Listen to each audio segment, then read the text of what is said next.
Thank you so very much to all of you who sent in these lovely photos. I had a lot of fun working with them and I really hope you enjoyed watching them. Of course, I want to give a big thank you to all of you who participated in the 4 core challenges over the last months and even years. We did a full 3 years. Before that, I did the bits and pieces and I started with the bits and bobs. So there have been these challenges around on my channel for 5 years now. And yes, I think it is time I take a little break from it. Now, making this decision was not easy, as aside from, of course, the art challenge on its own and all the fun we have with it, I also really enjoy communicating with so many of you.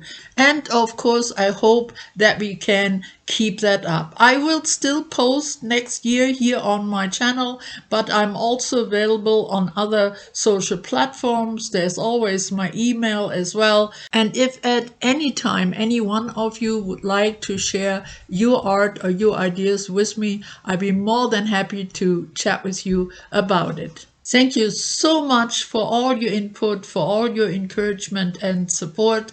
And I want to wish you a Merry Christmas, Happy Holidays, enjoy the time with your friends and families. But before I go, I have one little project here I want to show you. So my hubby and I put together this very rustic looking wooden Christmas tree. It's made from recycled fence wood. It has very evenly spaced little shelves, and this is of course the way it looks all naked. First I added a few hooks here and there, then some fairy lights, and then of course some decoration bits. I kept everything in very traditional colors.